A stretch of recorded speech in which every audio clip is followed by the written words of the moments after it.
God aften og godt nytår.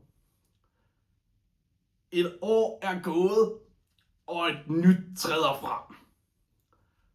Som så mange andre år er der sket mange gode ting, og måske også nogle ting, man vil se tilbage på med mindre glæde.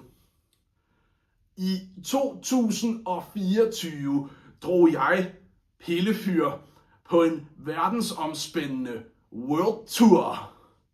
Den tog os verden rundt, og med hjælp fra alle mine fætre og kusiner blev jeg til en multikulturel kunstner. Det blev taget imod med blandede følelser.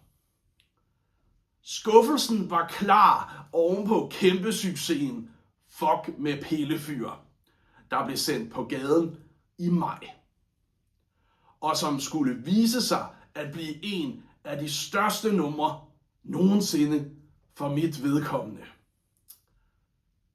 2024 blev også et år, hvor Pillefyr blev booket til sin første koncert nogensinde. Den blev sidenhen aflyst, men bevidner om, at Pillefyr kan bookes. Det er afslappende at gå på jagt, når først man har fået jagttegn, og det er jagtsæson. Så går man næsten helt i zen, når blot man ligger og venter på, at byttet går i ens fælde. Sådan har det også været for mig. I snart 5 år har jeg jagtet den perfekte so. Men den perfekte so har også været en jagt på at finde en plads, en hylde, mit rette element.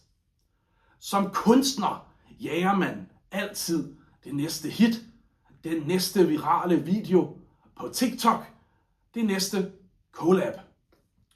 Disse ting kommer ikke af sig selv, og der skal en masse tid, energi, talent og ikke mindst en smule held til, for at det kan lykkes. Personligt har jeg forsøgt, særligt med TikTok i en længere periode, at finde vej gennem den jungle, det kan være at være artist.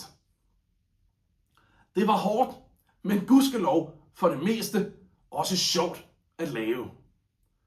Den respons, man får, både af god og dårlig karakter, er med til at puste til ilden og hælde mere benzin på bålet. Men det bål har i store perioder været reduceret til gløder. Den 10. marts har jeg været Pillefyr i 5 år. Så lang tid går ikke sporløst hen over noget menneske. Heller ikke mig. Tiden slider, og gløderne bliver færre og færre. Man overkommer ikke længere det samme, som man kunne engang.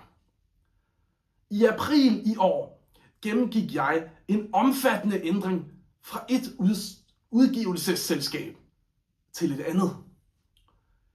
Det forløb godt, takket være mine tro fans, der altid er med mig. Den ændring gav naturligvis også anledning til at gøre sig tanker om fremtiden. Om ikke tiden var inde til at overlade ansvaret til den næste generation. Jeg har besluttet, at det er nu, der er det rigtige tidspunkt. Den 10. marts 2025, 5 år efter jeg begyndte jagten, vil jeg træde tilbage som Pillefyr. Jeg overlader Pillefyr Productions til min manager, producer, lydmand, videomand og alt muligt mand. Barry. I aften vil jeg først og fremmest sige tak. En tak for den overvældende varme og støtte, som jeg har modtaget gennem alle år. En tak til alle, der har lyttet med, set med, grinet med, selv dem, der har hatet. Det giver omtale. Min tak skal lyde til alle de mange, mange mennesker, som ved særlige begivenheder, såvel som i hverdagen, har omsluttet mig og hele dette foretagende med varme ord og tanker. Det er rart at have gjort en forskel, at have bevæget noget i jer derude.